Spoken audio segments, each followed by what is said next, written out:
அன்று வெள்ளிக்கிழமை குமுதா ரொம்ப ஹாப்பியா ஸ்கூலுக்கு போறான். குமுதாவுக்கு 10 வயது. தலைமை ஆசிரியர் முடிவெடுக்கிறாரு, ஸ்கூல் உள்ளேயும் ஸ்கூல் வெளியிலையும் சுத்தப்படுத்தலாங்க. எல்லா மாணவர்களும் ரொம்ப சந்தோஷமா இருக்காங்க. எஸ், நம்ம சுத்தப்படுத்த போறோம்னு. ஆனால் குமுதாவுக்கு ஐயோ அப்படின்னு ஒரு ஃபீலிங் ஆயிடுச்சு.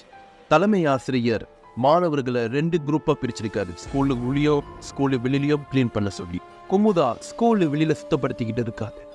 ஏதோ ஒரு ஆர்வத்துல அப்படியே காட்டு பக்கம் போயிட்டாங்க.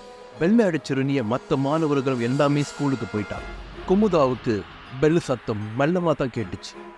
குமுதா ஸ்கூலுக்கு போகணும்னு திரும்ப போது ஒரு அழகான பெண்மணி குமுதாவை டேல்னு சொல்றாங்க.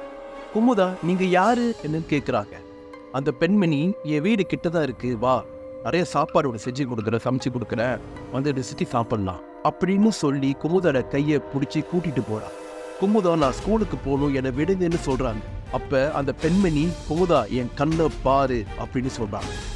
அதுக்கப்புறம் அந்த பெண்மணி வசியத்துல குமுதா மாட்டிக்கிட்டாங்க.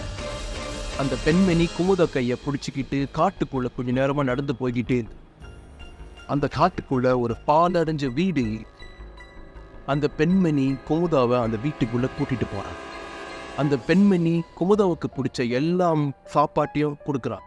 குமுதா சாப்பிட இருக்கிற டைம்ல அந்த பெண்மணி சமையல் அறைக்கு போறாங்க. ரொம்ப நேரமாகி குமுதாவுக்கு சந்தேகம் வந்து சமையல் அறையில போய் பார்க்குறாங்க. சமையல் அறையில போய் பார்த்தா அங்க யாரும் இல்லை. அது மட்டும் இல்ல, அங்க எந்த சாப்பாட்டும் இல்லை. குமுதா வேகமா ஹாலுக்கு ஓடி வராங்க. குமுதா அங்க சாப்பிட்டுக்கிட்டு இருந்த சாப்பாட்டுமே அங்க இல்லை. குமுதாவுக்கு என்ன செய்யணும்னு தெரியல.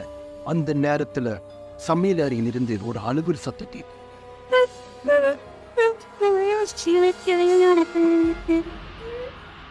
குமுதா அங்க இருந்து வேகமா ஓட ஆரம்பிச்சு. எவ்வளவு நேரம் ஓடியோ அந்த வீட்டுக்கு வெளியில தான் நிக்கிறாங்க. குமுதாவுக்கு என்ன செய்யறதுன்னு தெரியாமையே அங்கேயும் மயங்கி விழுந்தது. ஸ்கூல்ல எல்லாமே குமுதாவை தேட ஆரம்பிச்சிட்டாங்க. குமுதா காட்டுக்குள்ள மயங்கி விழுந்தத ஒரு ஆசிரியர் பார்க்குறாங்க. அதுக்கப்புறம் தலைமை ஆசிரியர் குமுதாவின் பெற்றோர்களுக்கு இன்ஃபார்ம் பண்றார். அன்று இரவு குமுதாவுக்கிட்ட சில மாற்றம் தெரியுது. அவங்க அம்மா நோட் பண்ணிருக்கு. அதுக்கப்புறம் குமுதா எப்போதுமே தனிமையில தான் இருப்பாங்க. யாருக்குரிய பேசுறது கிடையாது. 3 நாளா சாப்பிடுங்க. அதுக்கப்புறம் அவங்க அம்மாவுக்கு ரொம்ப மன வருத்தமாயிருச்சு. ஐயோ, என் பிள்ளைக்கு என்னதான் ஆச்சு? அன்று ஒரு நாள் நள்ளிரவு 12 மணிக்கு குமுதாவை காணோம். வீட்டுல எல்லாமே தேட ஆரம்பிச்சிட்டாங்க. திடீர்னு பார்த்தா வீட்டுக்கு வெளியில குமுதா வீட்டை நோக்கி நடந்து வந்துகிட்டு இருக்காங்க. குமுதாவை பார்த்து எல்லாமே குடல் நடுங்கி போய் நிற்கிறாங்க. என்ன காரணம்னா குமுதாவின் வாயிலாம் ரத்தம், கை கால் சட்டை பூரா ரத்தம். அதுக்கப்புறம் குமுதா அங்கேயும் மயங்கி விழுகிறாங்க. குமுதாவின் அம்மா சாமி பார்க்கலான்னு முடிவெடுக்கிறாங்க. அங்க சாமி பார்க்குற இடத்துல என்ன சொல்லியிருக்காங்கன்னா, குமுதா உடம்புல ஒரு கெட்ட சக்தி, அது ஒரு மோகினி, அதுக்கு என்ன வேணும்னா குமுதாவின் உடம்பை யூஸ் பண்ணி ஒருத்தனை பழி வாங்க பார்க்கு.